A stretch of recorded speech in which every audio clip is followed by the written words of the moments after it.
ফুটছে দুধে ওই পুলি পিঠে ভাই, পাটি সাপটা নাড়ু পিঠে চিতই, গুড়ের গন্ধে মাতোয়ারা বাড়ি, পিঠে ছাড়া আর থাকতে কি পারি। পৌষ সংক্রান্তি এলো ভাই, চলো পিঠে খেয়ে যাই, পেটে মনে শান্তি পেতে তাই চলো পিঠে খেয়ে যাই।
ভাগ হবে না?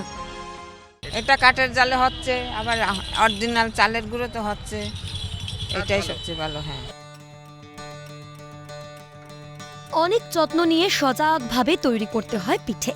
পিঠে কতটা সুস্বাদু হবে তা অনেকটা নির্ভর করে চাল কত নিখুঁতভাবে গুঁড়ো করা হয়েছে তার উপর। পিঠে তৈরির জন্য ভেজানো চাল কতটা নরম হতে হবে এই বিষয়টা তখন মা কাকিমাদের নখদর্পণে থাকতো। সতর্ক দৃষ্টিতে নজর রাখতেন নিজেদের হস্তশিল্পের উপর। বারবার ঈশ্বরকে বলতেন, মুখ রক্ষা যেন হয়, তুমি দেখো ঠাকুর। গ্রাম বাংলার মা কাকিমাদের সেই আদর যত্ন মাখানো পিঠে পুলির স্বাদ নিতে হাজির শহরের পিঠে প্রেমীরা। আমাদের পক্ষে এই করা সম্ভব না।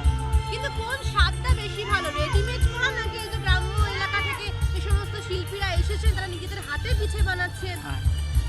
এটা অরিজিনাল, এর মধ্যে কোনো ভেজাল থাকে না আশা করি, জানি না, তবে খারাপ করেনি, ভালোই।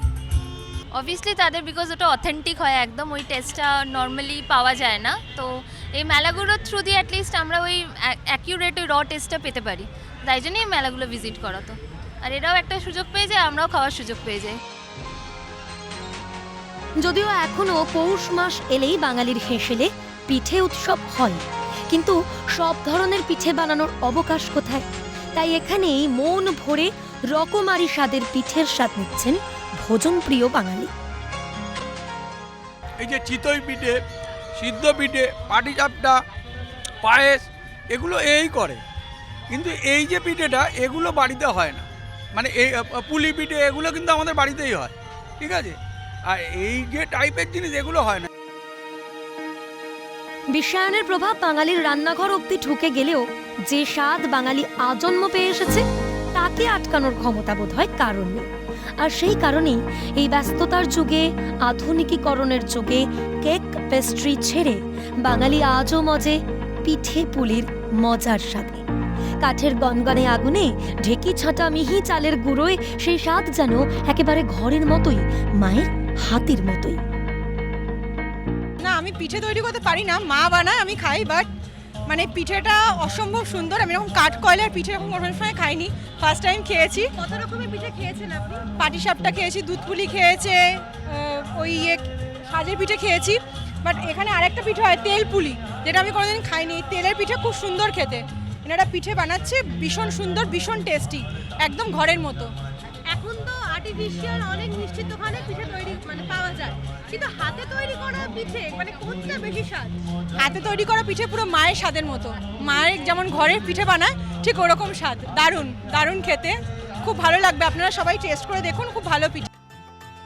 পুরুষদের সঙ্গে পাল্লা দিয়ে বর্তমানে অত্যন্ত কর্মব্যস্ত বাড়ির মহিলারাও, তাই কোনো কোনো বাড়িতে এখন পিঠে বানানোর চল থাকলেও বেশিরভাগ ক্ষেত্রেই তা নিয়ম রক্ষার জন্য।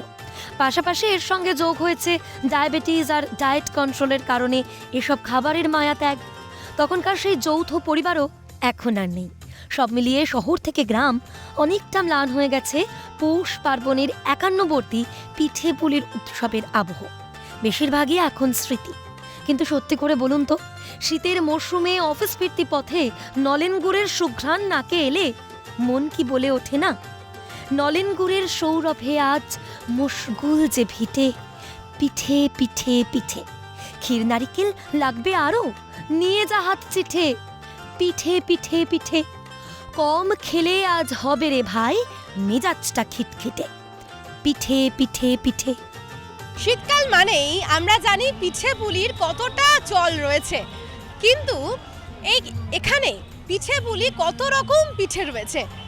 তার থেকেও বড় কথা যে মা মাসিদের কাছ থেকে পিঠে যেমন আমরা গল্প শুনেছি কিভাবে তৈরি করা হয় পিঠে, তার পাশাপাশি নতুন প্রজন্মের যে সমস্ত ছেলে মেয়েগুলি রয়েছেন তারা কিন্তু খাওয়ার পাশাপাশি কতটা এই পিঠে তৈরি করার প্রক্রিয়া তারা আগামী দিনে জানবেন এবং নিজেদের হাতে তৈরি করবেন, সেটাও কিন্তু কতটা আগ্রহ রয়েছে সেটাও দেখার বিষয়। এছাড়াও এখন তো প্রচুর রেডিমেড পিঠেপুলির দোকান রয়েছে, কি তাছাড়াও যে জেলা থেকে যে সমস্ত শিল্পীরা রয়েছেন তারা নিজেদের হাতে করে কতটা পিঠেপুলির টেস্ট মানুষকে দিচ্ছেন সেটাই দেখলাম আমরা। ক্যামেরায় সায়ন চক্রবর্তীর সাথে দীপাঞ্জনা সাউ দত্ত, ক্যালকাটা নিউজ, কলকাতা।